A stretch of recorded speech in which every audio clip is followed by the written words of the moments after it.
Last time on Reckless Attack. Kaskrin, Selv, Valeska, and Checkers meet the locals of the nearby tavern Torts and Ports. Domgar, the town guard, and Hira, the bartender, welcome the party to the city with an Agmar tradition. As the party downs shots of the infamous Mal's Wort, Burga reveals a bit about her past and the oaths she swore to uphold as a Knight of Talon's Fury. Find out what happens this week on Reckless Attack.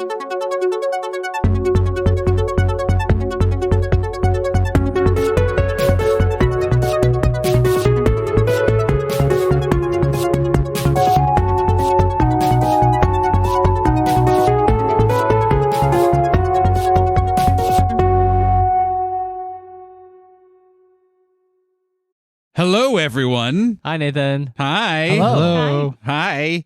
It's just fun to say hi. Welcome to Reckless Attack. We are a 5th edition Dungeons & Dragons actual play podcast. I am your dungeon master / master of all accents, Nathan.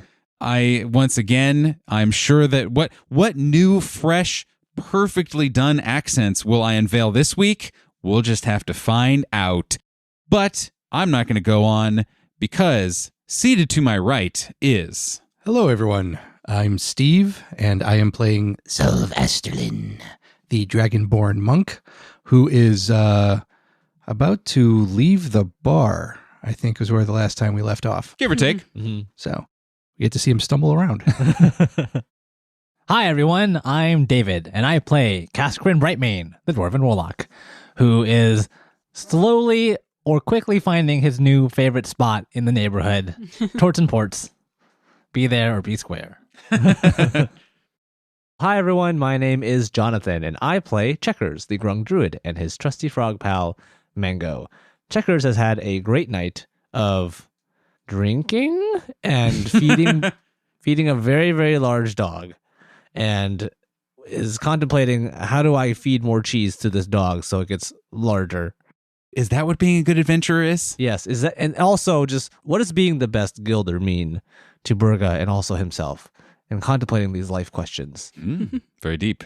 I'm sure that has nothing to do with the Mal's Wort that he consumed. No, not at all. Hi, everybody. I'm Sophie. I play Valeska Carter, the human Astral Cleric of the Arcana domain. Val has gained a lot of knowledge this night. Chief among that, Mal's Wort's gross. Yes. It is gross. I think that the lesson we've all learned, the important one, or is it though? What if it's actually great? Yeah, right? Val will probably take that second shot just to confirm her thesis. Well, you got to test and scientific retest. method, yeah. Yeah, scientific method. Exactly. So, last time, you guys went out as an adventuring party, had some drinks with Burga, your office admin, visiting Torts and Ports, and getting to know the bartender Hira, and learned a little bit about his sister Yama, who run it. There is a morning baker and a night bartender, essentially. We are going to open on a bit of a montage because, as everyone knows, after a couple shots, a couple ales, some fancy fruity cocktails, things can get a little bit blurry as the night winds on. The camera, in whatever hangover or miscellaneous party montage movie sequence that you choose to associate with our podcast, we see flashes of the rest of the evening going on with our adventurers. And we'll start with Val. Yeah, Val's not drunk. She stopped at that fruity cocktail. One drink. Yep. Do they have food at night? Yes. Okay. Yes. She got a tort and a port for Etris Good. because he never showed. No, he did not. She will return home, go upstairs before heading to Etris, grab a in case of emergency jar Mm-hmm. that was given to her by Etris. Got it. Bring it with her to go see Etris because he sounded like he was in a bit of a pickle. Make sure he's okay. Give him his food and his drink. Kind of whatever the equivalent of like a alchemical fire extinguisher Yes. would be type of deal. Got it. Yeah. And then make sure he's okay. Yeah. Assume he is because he might have just like glued himself to something. It wouldn't be the first time. Yeah. Probably won't be the last. Mm-hmm. Then she will head to the desk again, clean up. Like, I'm assuming she like left a journal out or something, clean up a little bit, and then head upstairs. She hasn't really unpacked her room because No, she immediately was went to busy. the desk. The rest of her night will be spent very much like Selv and setting up his room, like making sure it's tidy, everything is organized. In addition to that, she will set up, there is like a chapel in the guild, but she will set up her own little corner, more so for the illustrious Atheum, and sit in reflection and prayer, because she hasn't done that since she got to Agmar, and spend the night reflecting and kind of decompressing. Yeah, exactly. So Checkers has had too much Malswort this evening. He has had the 2 other shots that were promised in the drinking contest and has, has failed all of his constitution checks. So he has passed out on the ground, and you actually see his color start to change as he goes from blue to more of a purplish color. Ooh. As the Malswort is really kind of starting to take effect. So Messed with his body chemistry. Right, right. Yes. So he's passed out on the ground. He's probably covered in bits of cheese at this point. And mud. And mud. And Boyo is just lazily laying next to Checker, just licking his face. Yes, Boyo, the giant Saint Bernard. So on one side is just this large Saint Bernard, and the other side is just Mango sleeping. And Checker is just laying there concussed, being licked by a large dog. And that's how he spends the rest of his evening. Until Selv dragged home, and presumably. Valeska would make sure Yeah. you got back to the guild hall. Yeah. Mm-hmm. Caskrin would actually, I think Caskrin would be in the small percentage of people that actually likes Malsport. And so he takes I'm the into last this. 2 shots with gusto. He has a couple more drinks, and he actually spends a good bit of time hanging out with Namgar, Yeah. getting introduced to the rest of the town's guard. And there's a moment when he's got Namgar shoulder and shoulder like buddies, and we're all singing like a drinking song, basically. Namgar is going between talking about guard chatter with you, but also being very insistent. He's like, you don't understand. I've got to get back to my wife. But also then goes back to being friendly with you and is very clearly Like torn. gets distracted. Yeah, Like, yeah, gets let's distracted. go buds. But my wife is so beautiful. The rest of the town guard filters out. It's Yeah. starting to get a little bit late. Caskrin has had a lot of drinks in him and is just sitting down next to where Checkers is, just gently petting Mango Perfect. until everyone is basically ready to leave. When he gets back to the guild hall, he's not really drunk. It's just been, a fun night with friends. And he spends the night getting ready, brushing his teeth, getting comfortable, and then just right back into his bed sheets. He pulls them over him and just settles into sleep. If only you could see the just cheered, blissful look on David's face, representative of Caskrin's face. It's like, it was yes. perfection. Selv is going to do a couple of things. First, he's going to pick up Checkers and drape Smart. Checkers over Mango. And he is... so aside from the Malswort shot he took at the beginning, maybe a pint of beer or something that is less likely to mess him up. And Selv has also balanced it out with food, but he's still maybe had a little bit too much. As they're headed back, Selv will have his hand on Mango. It's hard to tell if it's to guide him or to prevent himself from tipping over at some point, but he eventually get back to the guild hall and get them into either the roof. They'll get them on the roof. So Selv helps Checkers and Mango get onto the roof. Then Selv goes into his room and sits down, takes out a small, like a fur kind of throw rug type thing, puts it on the ground, sits cross-legged, and begins to try to meditate. Unfortunately, unsuccessfully. Like he can't get into the whole calming mindset of a meditation. So he's having some difficulty doing that. Okay. The guild hall, slowly but surely, goes to bed. The frogs are beautifully lit in the moonlight atop the roof. A horrible, demonic, trollish creature prowls the halls, dragging things behind him at all times, but surprisingly never so loud that it disrupts your sleep. Prayers are said, offerings given, snug bed sheets pulled up under dwarven chins, and things fall silent. Save for one, Selv, who is trying to find that place of serenity and is unable. Selv has been sitting there for quite a while, trying to calm himself and get into some kind of meditative state.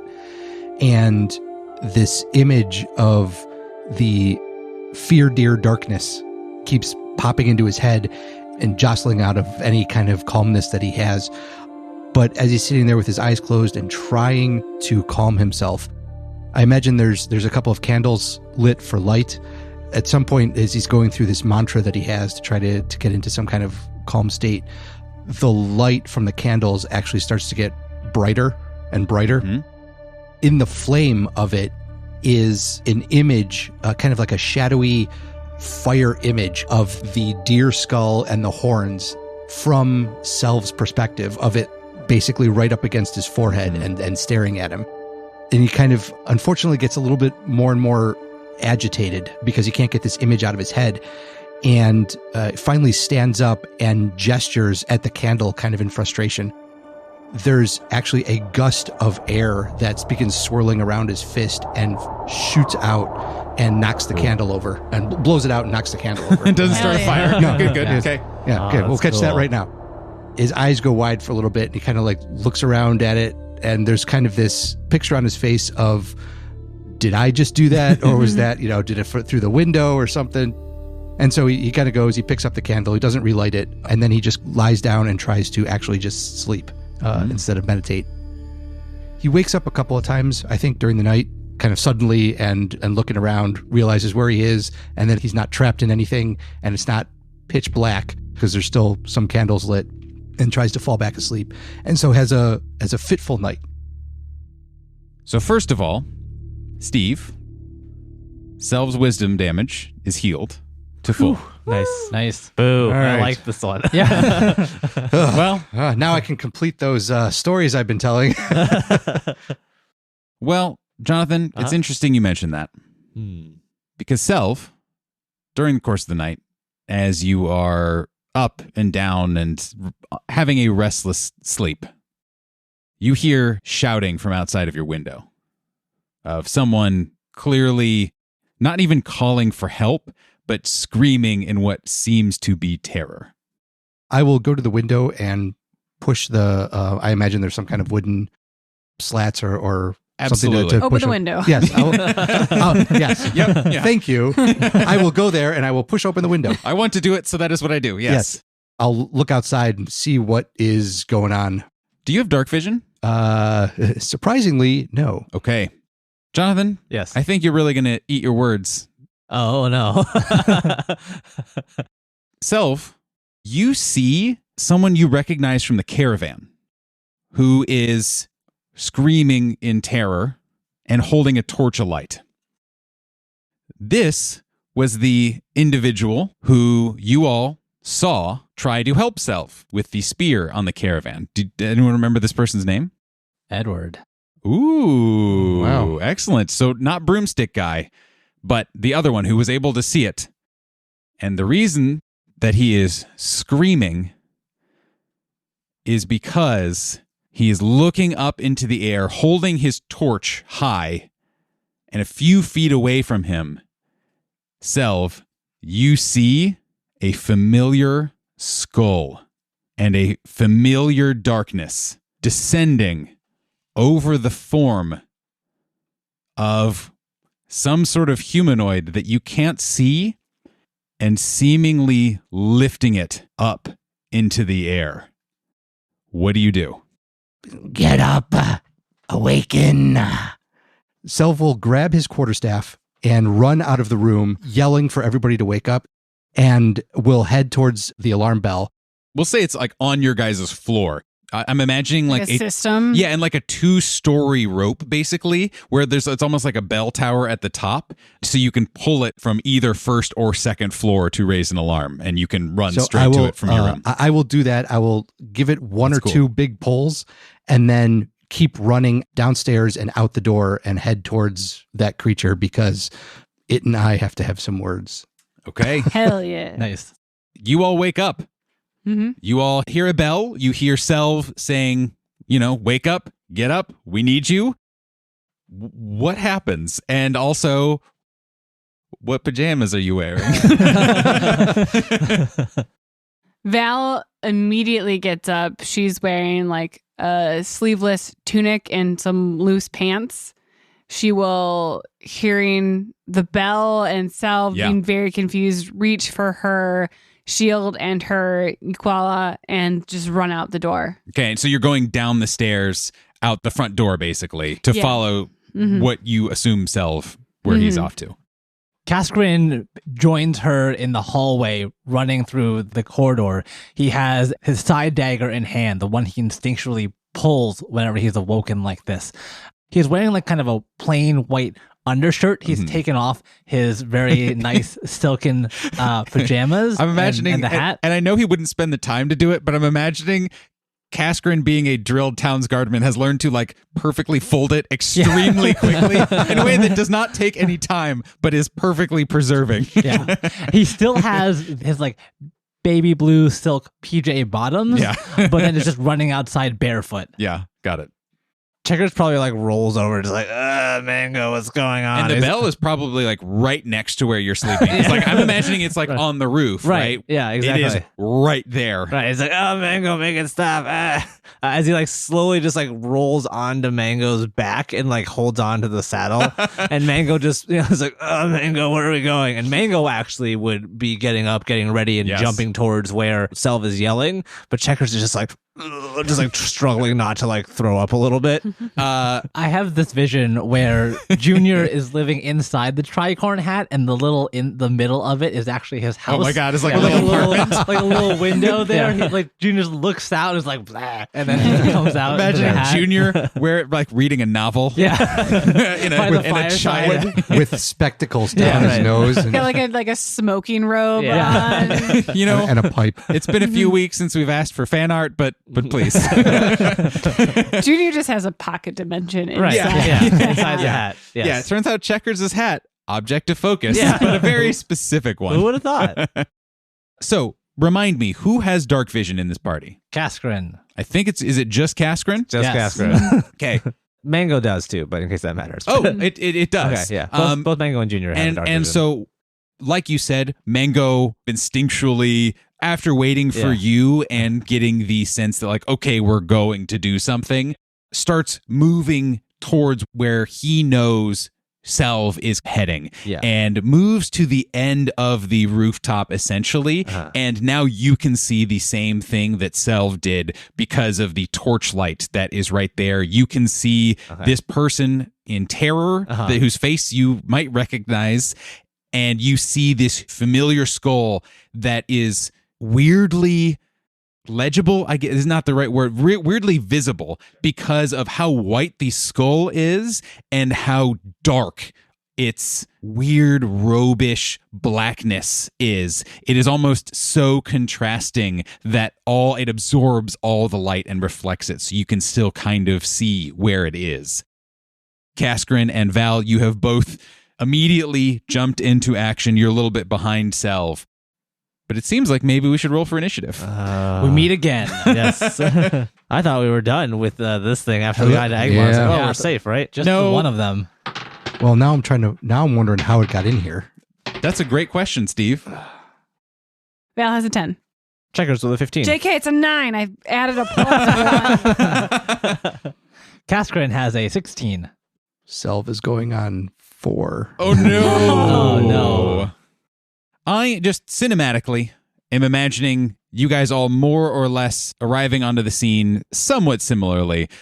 We're going to say that Selv, you are as close as you kind of want to be, and Kaskrin, you are relatively just behind. Okay. Kaskrin, you are up first. You see this caravan member who is just standing there, no weapons, nothing, just a torch, looking horrified and kind of slowly backing away from this creature, and someone else whose screams you can now also hear a little bit muffled inside the creature being borne upwards into the air. The only things that you can see of this person are legs dangling out and eyes sticking out, just wide and terrified. Kaskrin charges at this creature and is about to loose an eldritch blast at it until he sees the bright white eyes of someone who is maybe trapped inside this creature, maybe eaten by it, and he pulls back at the last second. On himself, he casts Armor of Agathis, protecting himself with a first level spell. Cool. And from the ground, he casts Stone Forming, throwing away his dagger and pulling from these like cobblestoned streets Yeah. a Hell yeah. long handle from the rock. And the end of it is what looks like a stone broom. Okay. He Nice. holds it menacingly. Nice. Leave them alone! Checkers, you are on the rooftop. You are overseeing all of this. What do you do? This is the first time that Mango is actually going to make an Yes. appearance, because as we have been traveling, I'm imagining that Mango has been spending a lot of time sparring and training with Totally. with different people here. With Junior. With June, yeah, exactly. With Kaskrin, with Valeska, with Selv. So as Mango is kind of going over this rooftop and seeing the scene below, Checkers also kind of wakes up a little bit and says, "Oh, not again." All right, Mango, you ready? Let's go, boy. So Mango is going to begin sort of, I'm imagining that this building is next to another building. Absolutely, yeah. You guys are all pretty close, relatively Yeah. close. You'd have no problem. Mango's going to do this thing where Mango's going to like jump between the sides of the building all the way down to the bottom. And as he's cool. jumping, Checkers is going to hang on to like a windowsill halfway down, maybe on the second floor, so that he dismounts Mango and Mango continues jumping down to the bottom of the alley. Oh, cool.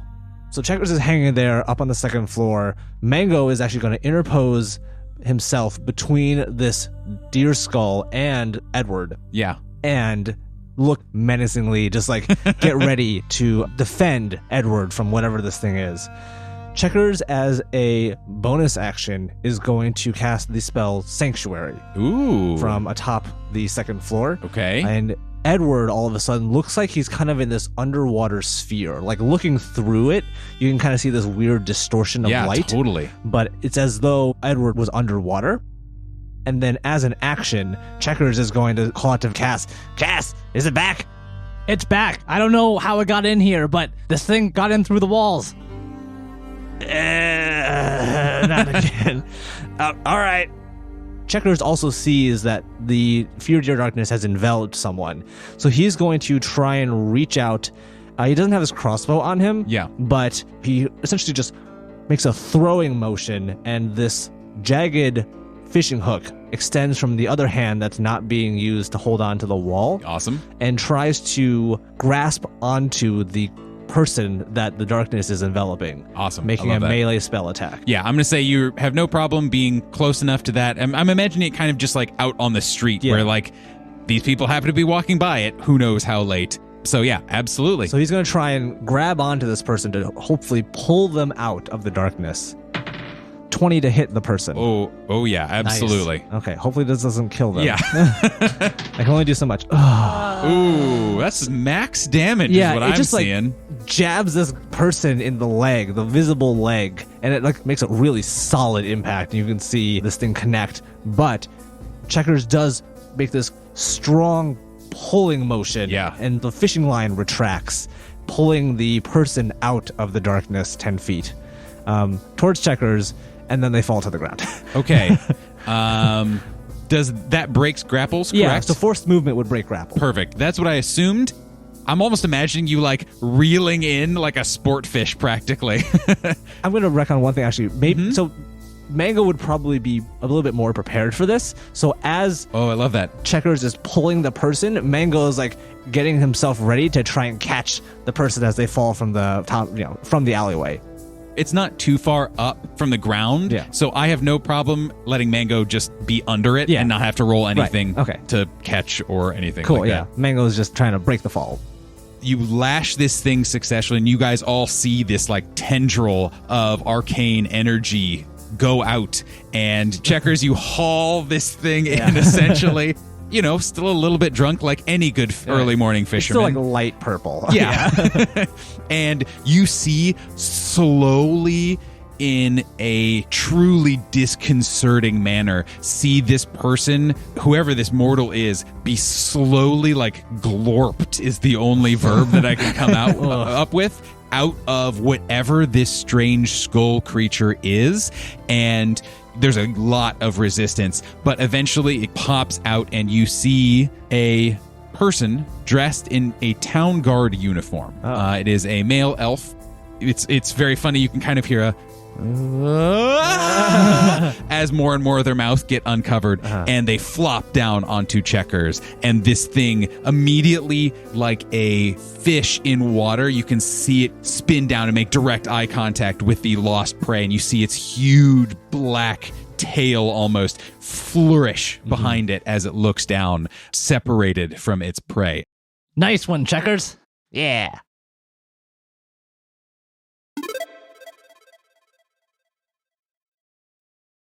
Hi, everyone. It's David. Hi, everyone. It's Jonathan. And we're here with the mid-roll. Yay, mid-roll. We did it. We hope you've been enjoying the episode so far.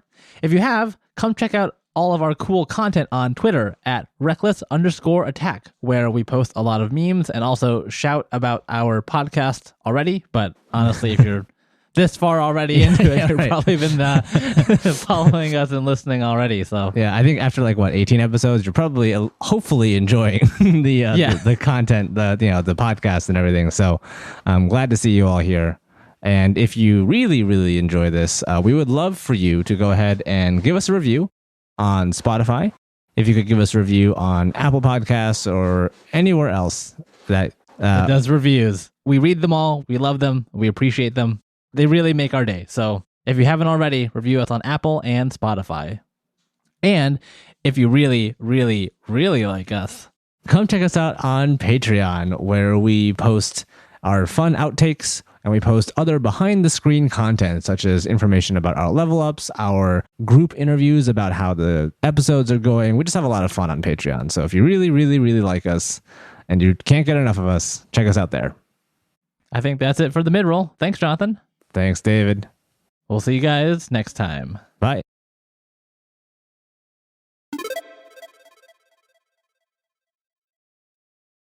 Is the mortal on top of Mango dead? No. Cool. Still conscious? Still conscious. Great.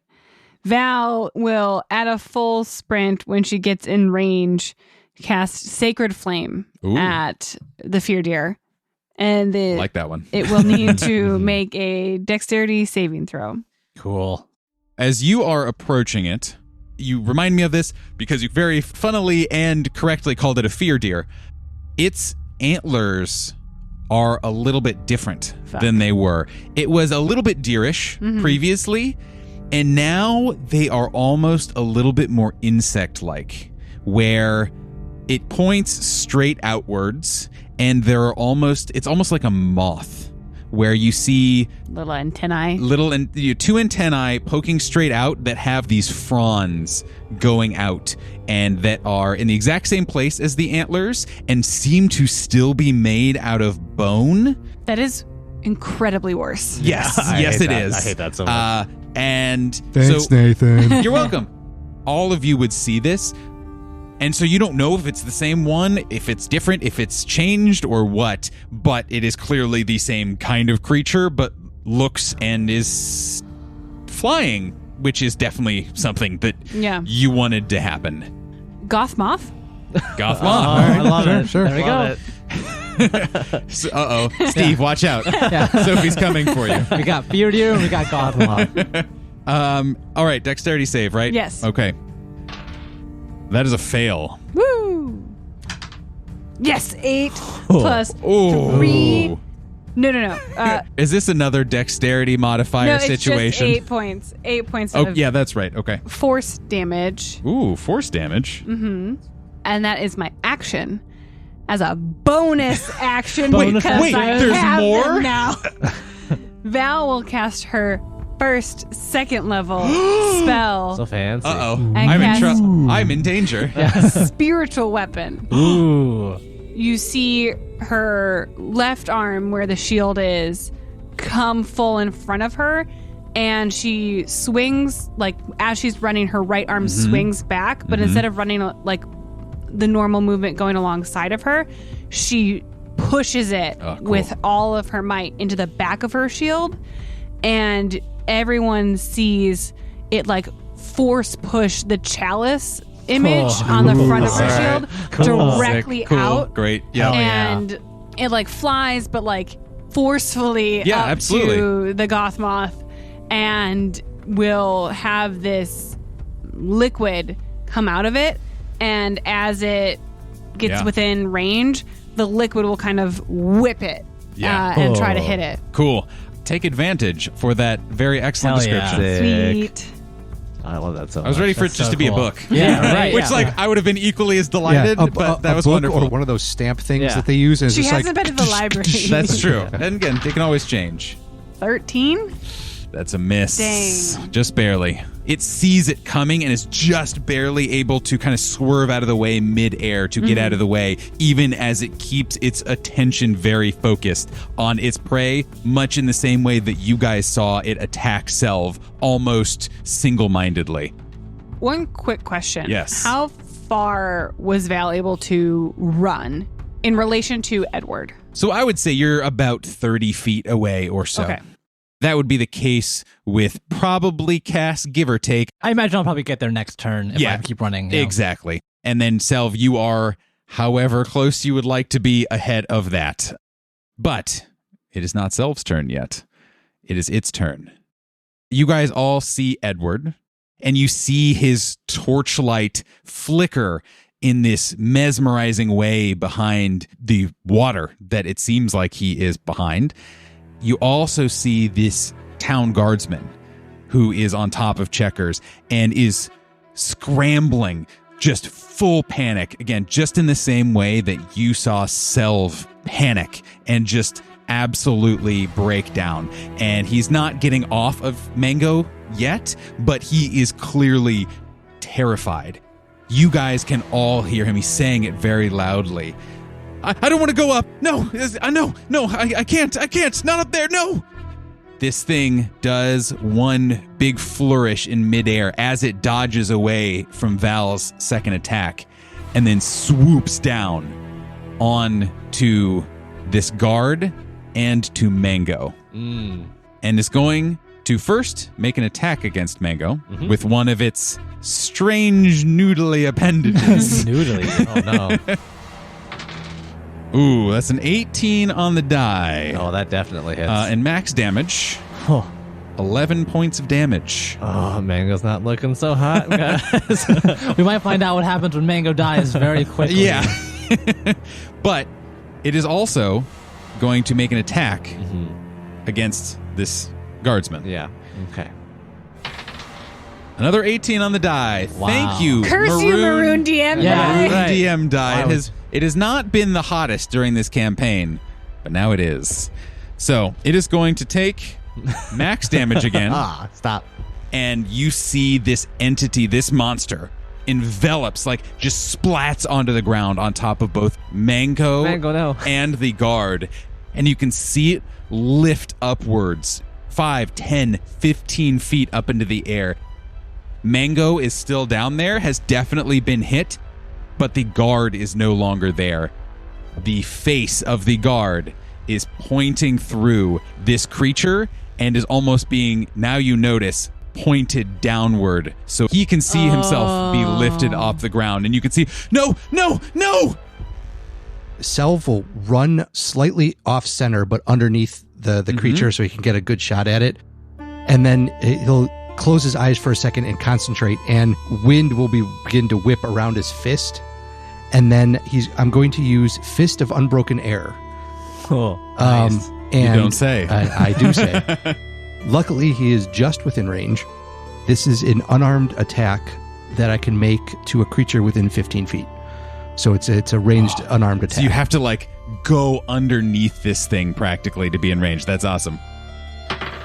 21 to hit. Oh, yes. Looks good. Excellent. Absolutely it will. That is going to do... And do you need to spend any key to activate that? Not for that, but for the effect I want to do, yes. Okay. Very interesting. It you can is- just punch ooh, from 15 feet away all the time. Maximum damage, A lot of that going around. 6 points. Then I will spend a key point, and when I do that, if the attack hits, you can spend 1 key point to force the target to make a strength saving throw or be pushed back 10 feet and be knocked prone. Fascinating. Nice. So hopefully I am underneath enough that if this works, I would be able to somewhat catch whoever's coming out of Let's this see thing. what story the dice tell. But I think so. But then it also might fall on top of you. So we'll see what happens. True. It is a strength saving throw, DC 12. Again, forced movement rules, so it would still break whatever grapple it had if it fails. That's a 5 on the die. Oh, yeah. That is Come a on. failure.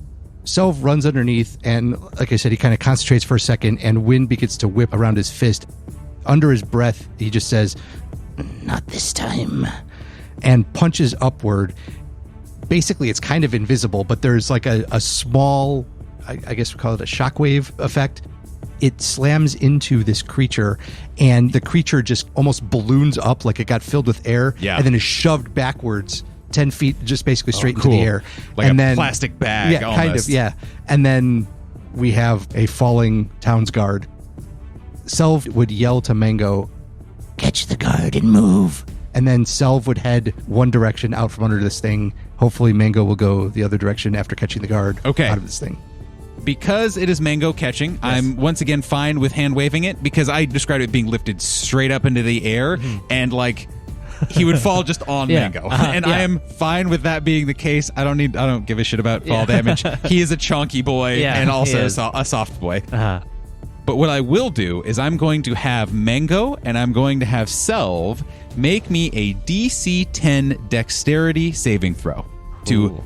get out of the way of this creature. All right. So Mango's going to catch the guard on the saddle and just like squish a little bit and then pop back up. And he's going to try and dodge out of the way. I rolled a 1. Oh no. Do you have an inspiration you'd like to use, perhaps? Technically, yes, but it's been like so long, I'll probably just say... That's fine. We get to keep them. We get to hoard them. Okay.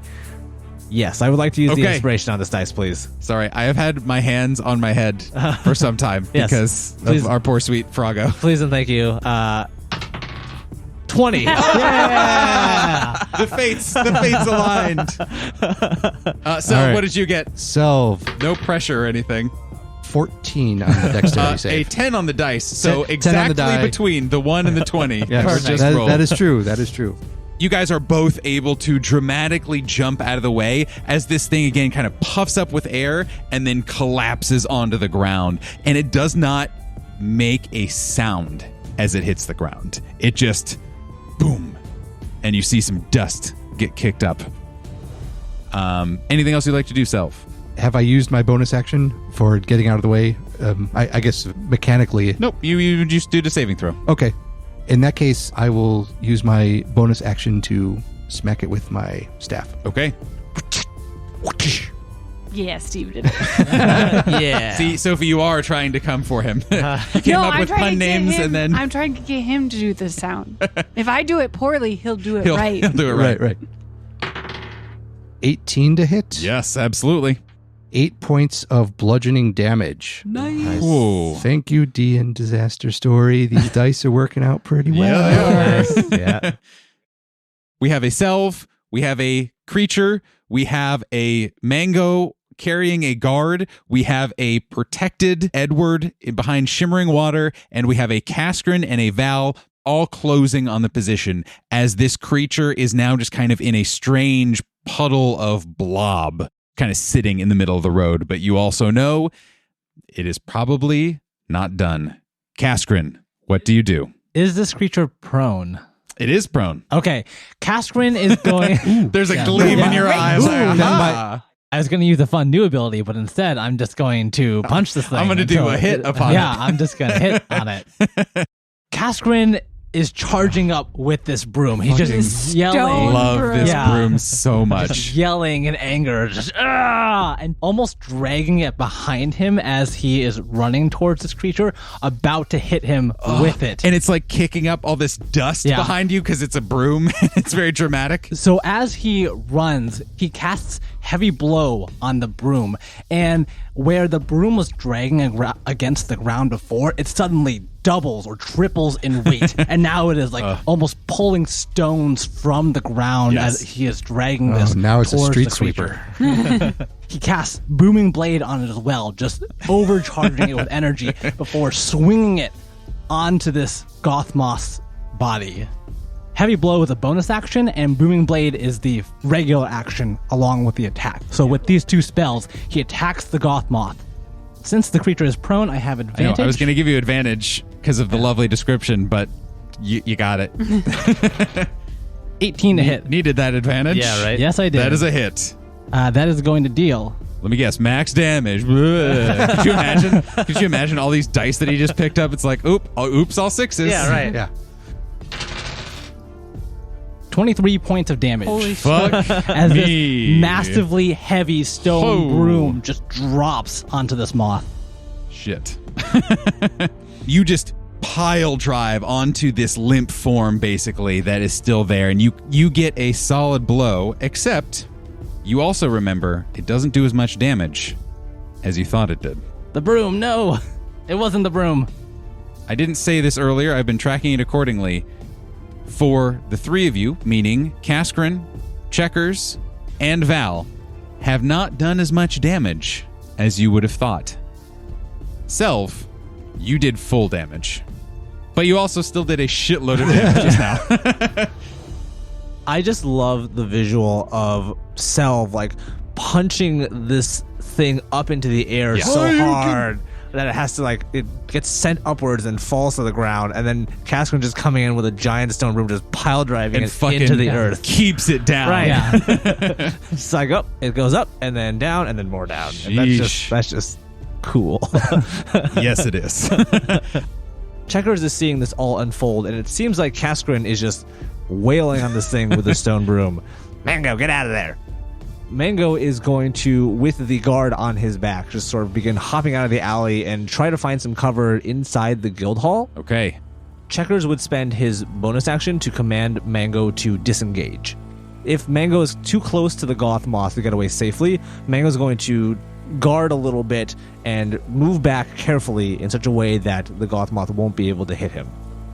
From this puddle of blackness, essentially, you see, we'll call it an arm, a pseudopod, a tentacle, a extension of darkness lash out, not at Mango, but at the guard.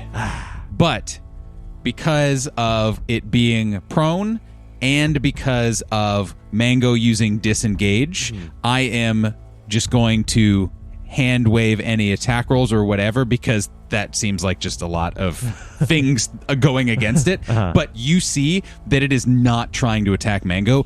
It does just a flailing, powerful grasp, and Mango is just able to save the guard from being enveloped once more in this thing. Nice. Good job, Mango. Yeah, go Mango. Checkers is going to take his turn to once again just whip a fishing hook now at the prone Goth Moth. He's going to once again cast Thorn Whip, and this is a melee spell attack, so it should get advantage if the creature is prone, is what I'm understanding.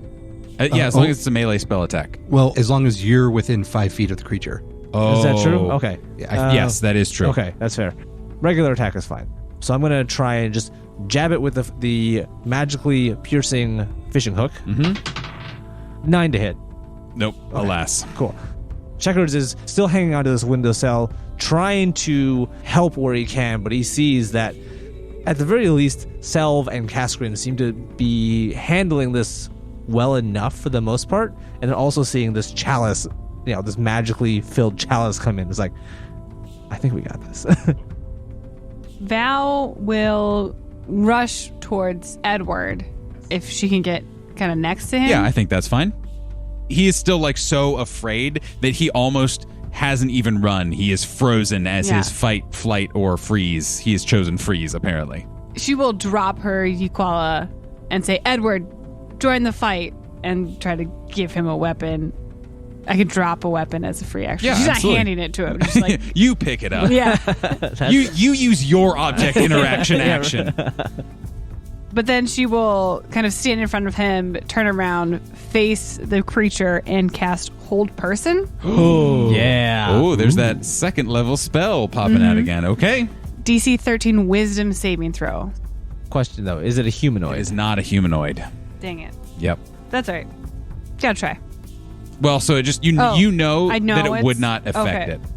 That's okay. I'll do something else. I will bring the chalice down. And the chalice just comes straight down and just poof. Yes. Like the circle at the bottom of it just slams down Excellent. on it. 17 to Oh, hit, yes, absolutely. dealing 8 points of damage. Ow. Hell yeah.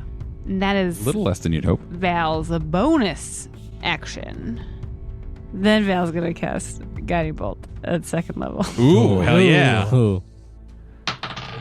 That's a 9 on the die. 14? That hits. Oh, Nice. yeah. Boost D6. Oh no. Oh, wow. Look at that. Oh, yeah. Oh. No, what? I can't see. I can't see. There's like I rolled 3 6s, a 5, and a 4. Holy crap. So we were making all those fun memes about max Maximum damage, damage, and oh no. It's a max damage kind of day. Okay, so what's So the that's, total? 18, 23, 27 Holy crap. points of radiant damage. Twen- Screw you, casting it. How many- plus the next thing to attack it has advantage. Sophie, what does it look like when you kill this creature? Oh. The chalice is hovering above the creature, Yes. and it slammed down upon it, and the guiding bolt doesn't come from Val. It just comes Yes. as like a pillar of light from the chalice, Fucking sick. and it hits this creature with such intensity that all of a sudden, like, everyone's eyes are blinded, and it flashes, and you just don't see what happens. And even just like the last time you guys defeated either this creature or a creature adjacent to it, by the time the light is gone, it is gone. There's no trace of it left. We once again enter into a bit of a montage. Guards, especially pinpointed by the huge pillar of light that has just ascended into the heavens, swarm and, administer first aid, check to make sure everyone is okay, ask questions. People show up that you meet, that you talk to, overnight guard type folks. The night continues. You guys go back into your rooms eventually. You do whatever amount of sleep, but in the morning, you guys are either woken up or are summoned downstairs after your night. You guys essentially got told, hey, we'll have people come and talk to you tomorrow to get a kind of a full statement. And Berga calls you guys down. There's someone here to talk to you, but they are not town guard, but they are here about last night. Do you want to talk to them? Yes. Yeah, we should do that. Fine. Sure. You guys are kind of directed down into the map room, where standing in the middle of this room, again, no windows, twin suns rotating around, is a humanoid that appears to be a living tree, Oh, cool. wearing what appears to be a trench coat and is chewing on a twig and says, "The attack you all stopped last night, that wasn't the first here in Agmar. I'm here to talk to you about it." And that is where we'll end this week's episode, everyone. Thanks for playing. Thanks for listening. See you next week. We got our film noir PI, guys. Woo.